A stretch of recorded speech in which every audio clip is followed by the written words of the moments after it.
श्री राग महला तीजा। पंखी बिरख सुहावड़ा, सच चुगै गुर पाए। गुरु प्यारी साध संगत जी, चल रही लड़ीवार कथा हिंदी में हम सब श्रवण कर रहे हैं। धन धन श्री गुरु ग्रंथ साहिब महाराज जी की अपार कृपा द्वारा गुरु शब्द के साथ जुड़ के शब्द गुरु अवतार की कृपा से शब्द गुरु को अपने हृदय में बसाने का एक यत्न कर रहे हैं। गुरु अमरदास जी महाराज की इस अष्टपदी को उन्होंने 66 अंग 66 अंग के ऊपर सुशोभित किया है। आओ प्यार से समझने की कोशिश करते हैं। पंखी बिरख सुहावड़ा, सच चुगै गुर पाए। महाराज कहते हैं कि संसार में जो पक्षी समझ लो जो पेड़ों के ऊपर बैठे हुए हैं बहुत सुहावने हैं। कौन से पक्षी? जो अपना दाना पीना चुग रहे हैं, खा रहे हैं और अपना जीवन बसर कर रहे हैं।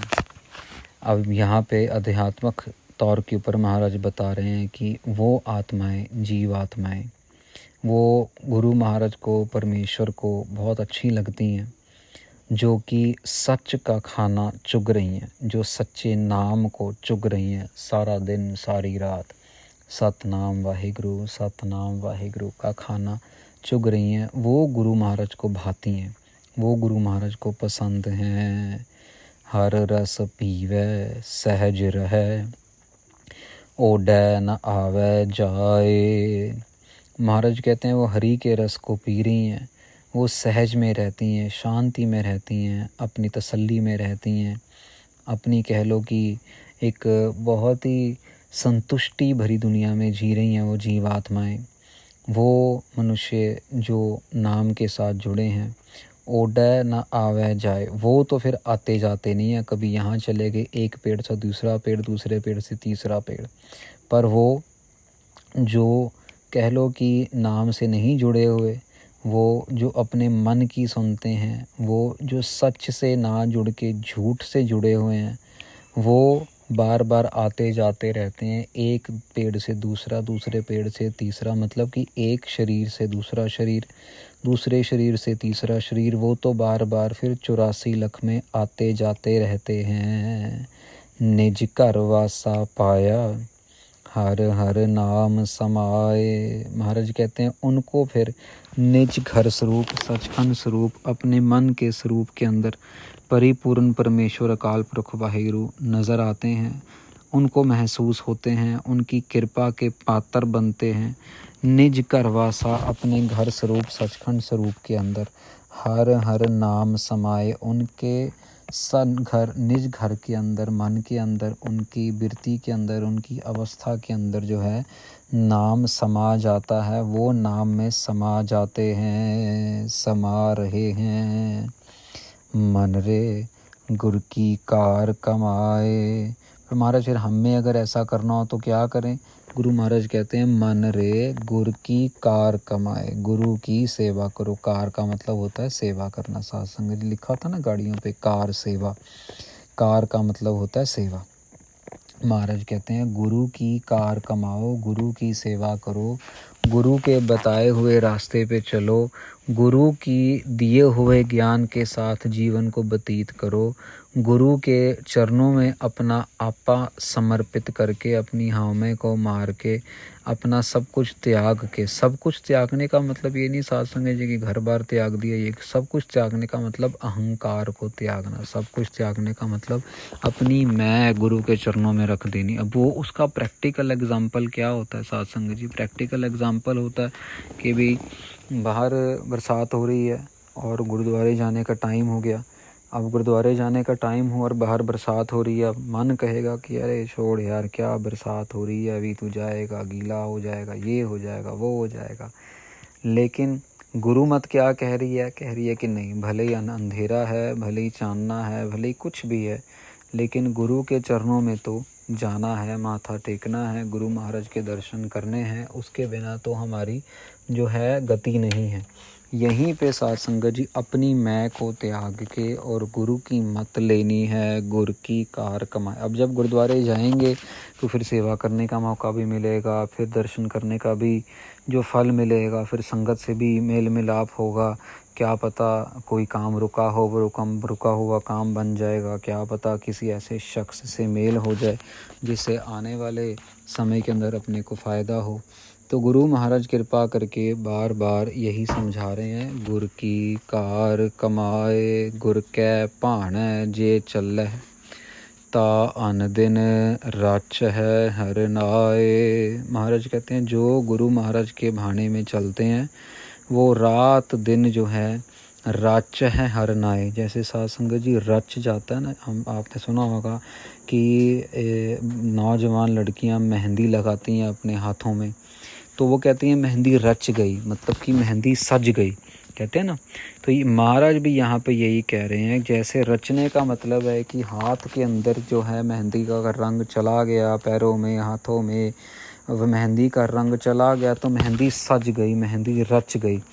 यहाँ पे भी महाराज यही कह रहे हैं, जो गुरु के भाने में चलते हैं, जो गुरु के हुक्म से अपना जीवन व्यतीत कर रहे हैं, वो उनके अंदर जो है सुबह देर और रात सुबह अनदिन राच है हर नाय। उनका जो मन है, उन मन के अंदर वो नाम रच गया है, नाम सज गया है। जैसे मेहंदी हाथ में रच जाती है वैसे नाम भी रच गया है। रहाओ विश्राम देते हैं पंखी बिरख सुहावड़ा, उडह चाहो दिस जाहे।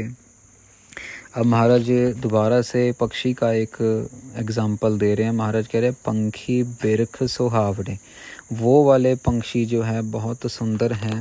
वो वाले पंछी अच्छे अच्छे पेड़ों पे, कह लो कि बहुत सुंदर पेड़ों पे चारों दिशाओं से उड़ है चौ दिस जाहे, चारों दिशाओं में वो उड़ते रहते हैं। जौन सा पेड़ फूल अच्छा लगता है वहाँ पे जाके बैठ जाते हैं।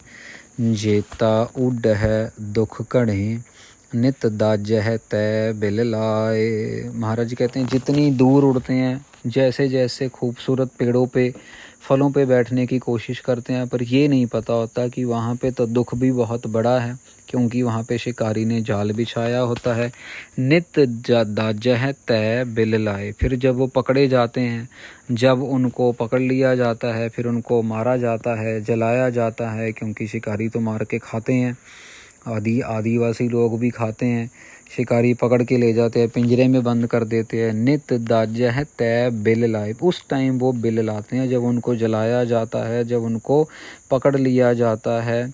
महाराज यहाँ पे हमारी जीव आत्मा के लिए भी यही एक संदेश दे रहे हैं, बिन गुर महल न जापई, ना अमृत फल पाए। महाराज कहते हैं गुरु के बिना जो है महल नहीं मिलने वाला है। बिन गुर महल न जापई, ना अमृत फल पाए। महाराज कहते हैं अमृत फल नहीं मिलना है, महल नहीं मिलना, सचखंड नहीं मिलना, परमेश्वर के घर का रास्ता नहीं मिलना, परमेश्वर के घर तक नहीं पहुंच सकते।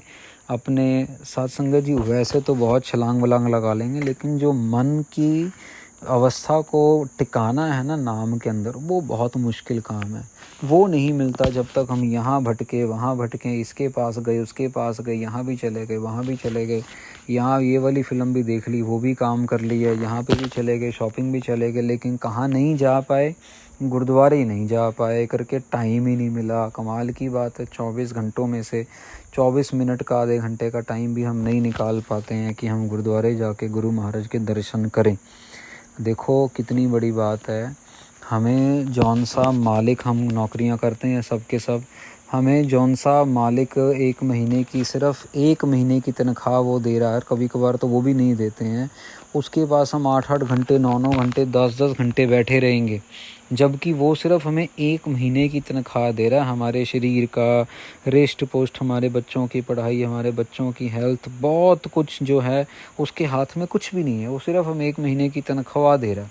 बस हमारा घर बाहर रोटी पानी कुछ भी उसके हाथ में नहीं है, सिर्फ वो 1 महीने की तनख्वाह दे रहा है, उसको ज़रिया बनाया परमेश्वर ने, लेकिन उसके लिए हम 8-8 10-10 घंटे काम करने को तैयार हैं। और जो हमें सब कुछ दे रहा है, हमारे श्वास दे रहा है, रात दिन सुबह शाम, पानी बिजली, ये सूरज की रोशनी, चंद्रमा की रोशनी, हमारी आँखों की रोशनी, हमारे हड्डियाँ, हमारे मांसपेशियाँ, हमारी जितनी भी हमारी कह लो कि सत्ता चल रही है, वो सब दे रहा है, उसके लिए हम 10 मिनट भी नहीं निकालने को तैयार है। कितना बड़ा एक कॉन्ट्रास्ट है हमारे जैसे अकृत घनों का, जो अपने लिए तो सब कुछ करने को तैयार हैं, लेकिन उसके शुक्राने में हम एक मोमेंट भी बिताने को तैयार नहीं हैं। इसीलिए साथ संगत जी, ये कथा कीर्तन सुन के बंदे का जो मन है वो झंझोड़ा जाता। ओह माय गॉड, ये तो बहुत बड़ी गलती हो रही है।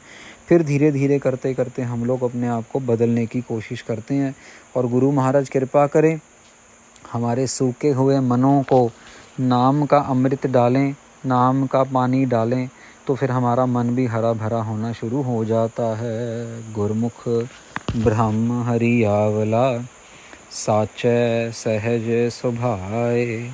महाराज कहते दूसरी तरफ देखो, पहले तो महाराज ने उन पंक्षियों की बात की, अब दूसरी तरफ महाराज कह रहे हैं गुरमुख ब्रह्म हरि आवला। जो गुरमुख लोग हैं वो ब्रह्म के विश्वास में, ब्रह्म के सच में, अकाल पुरख वाहिगुरु जी को याद करते हुए हरि आवला, उनका मन हमेशा हरा भरा रहता है। वो एक हरे भरे पेड़ की तरह हैं, वो सूखे हुए पेड़ की तरह नहीं है, हरा भरा साचै सहज सुभाए। उनके मन के अंदर सच की वजह से सहज सुभाए, अंदर शांति है, अंदर बहुत ज़्यादा कह लो कि विश्वास है, अंदर बहुत बड़ा एक जिसको हम कह देते हैं कि इत्तेफाक, जिसको हम कह देते हैं कि कोइंसिडेंस कह देते हैं, गुरु महाराज कृपा करते हैं, बहुत बड़ा सहज है। साखा 3 निवारिया, एक शब्द लेव लाए। महाराज कहते हैं, यहाँ पे एक एग्जाम्पल दे रहे हैं कि साखा 3 निवारिया। अब 3 निवारिया साथ संगत जी 3 तरीके के, जो हमें पता है कि बिरती वाले लोग हैं, रजोगुण, तमोगुण और सतोगुण। जो ब्रह्म स्वरूप हैं, गुरु महाराज, अकाल पुरख वाहिगुरु जी महाराज के घर से, ये गुरु महाराज के प्यारे भगत जन जो हैं, वो इन तीनों शाखाओं को जो है काट के, वो इन तीनों शाखाओं को, शाखा 3 निवारियाँ, ना उनके अंदर रजोगुण है, ना तमोगुण है, ना सतोगुण है, ना वो सात्विक हैं, वो इस सबसे ऊपर है। चौथे है पद में है सो नर जाने, ताको पाप न पुण्य। ये चौथे पद की बात हो रही है, जहाँ जो पंक्ति कबीर जी ने गुरबाणी में लिखी है कि गुरु महाराज, ये भगत जन सब चौथे जन के हैं, ये 3 अवस्थाओं से ऊपर हैं, और इन्होंने सिर्फ एक शब्द के अंदर अपनी लिव को जोड़ा हुआ है। अमृत फल हर एक है, आपे दे खवाए। महाराज कहते हैं अमृत फल हर एक है। अमृत का जो फल है ना साथ संगत जी, अमृत जो है वो एक ही है। ये नहीं कि वहाँ का अमृत कहीं और है, यहाँ का अमृत कहीं और है, इस बाबा जी ने अमृत कोई और दे दिया, उस बाबा जी ने अमृत कोई नहीं है, ऐसा नहीं है साथ संगत जी। अमृत तो एक ही है, वो देता है तो ही कोई खाता है। जो 5 प्यारे अमृत तैयार करते हैं गुरबाणी के साथ, कई मतों के अंदर ऐसा भी देखने को मिला, पाखंड होता है कि कोई बाबा जी होंगे वो अपने पानी के अंदर अपनी थूक फेंक देंगे, और कोई होगा वो अपने गंदे अंडरवियर का पानी निचोड़ देंगे। तो ऐसे ऐसे मनमतियों से साथ संगत जी हमें गुरु महाराज ने बचाया। महाराज ने हमें पूरे शब्द गुरु के साथ जोड़ा है कि शब्द गुरु से, अब देखो अगर आपने अमृत छका है तो आपको पता होगा, बाटे के अंदर पानी डाला जाता है, पानी के ऊपर बाणी पड़ी जाती है, और वही पानी जो है अमृत बन जाता है। पतासे डाले जाते हैं, वही पानी 1 घंटा पहले वो पानी होता है, और बाणी पड़ने के बाद उसके ऊपर वो अमृत बन जाता है। तो अमृत बना कैसे? अमृत बना गुरबाणी से। तो सच्चा अमृत तो गुरबाणी ही है, अमृत फल जो है वो गुरबाणी ही है, बाकी जो है सब के सब झूठे फल हैं। मनमुख उभे सुख गए, ना फल तिन्ना छाओ। महाराज कहते हैं जो मनमुख हैं, वो खड़े गए हैं, बहुत बड़े बड़े खड़े हैं, जो अपनी मन की सुन रहे हैं, वो खड़े खड़े ही सूख जाते हैं बेचारे। जो बड़े बड़े पेड़ खड़े रहते हैं अपने अहंकार में, महाराज यहाँ पे एग्जाम्पल तो पेड़ों का दे रहे हैं, पर मत हमारे लिए कह रहे हैं कि भी हम अगर अपनी मन की मत सुनते रहेंगे तो हम भी सूख जाएंगे। अपने अहंकार, हमारा अहंकार ही हमें सुखा देगा, कहीं के भी नहीं रहेंगे। वो होता है ना साध संगत जी, एक एग्जाम्पल आता है, धोबी का कुत्ता, ना घर का ना घाट का, वो वाला हिसाब हो जाता है। मनमुख जो है वो अपने ही अहंकार की वजह से सूख जाता है। ना फल तिन्ना छाव। अब आपको पता है साध संगत जी, एक पेड़ के अंदर दो बड़े गुण हैं, एक तो वो फल देते हैं और एक वो छाँव देते हैं। पर मनमुख जो हैं, जो मनमुखी रूपी पेड़ हैं, बड़े बड़े जो खड़े हुए अपने अहंकार में, ना तो उनके अंदर कोई फल लगता है और ना ही उनकी कोई छाँव होती है।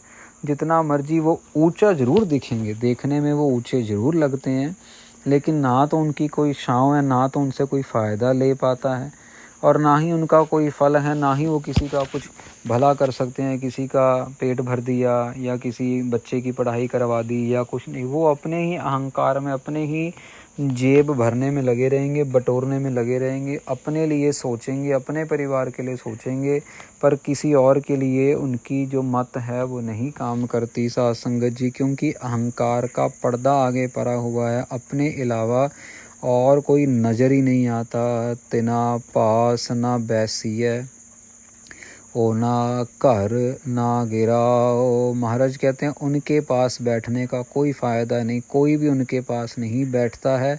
क्यों? क्योंकि उनके पास ना तो कोई घर है, ना उनके पास गिराओ, ना उनके पास कोई गांव, कोई पिंड, कुछ भी नहीं है उनके पास।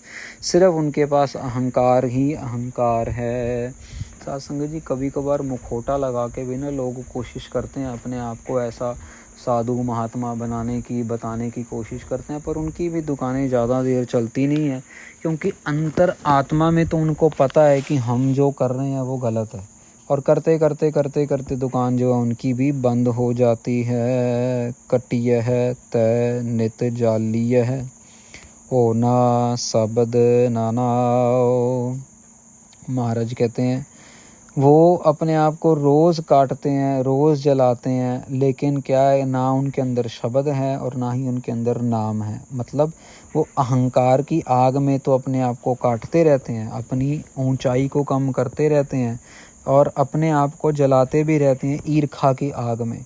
लेकिन क्या है, ना तो उनके अंदर शब्द है, ना ही उनके अंदर नाम है, इसीलिए कोई फल नहीं ले पाता और ना ही उनके अंदर की जलन ख़त्म होती है और ना ही उनके अहंकार की जो ऊंचाई है वो ख़त्म होती है।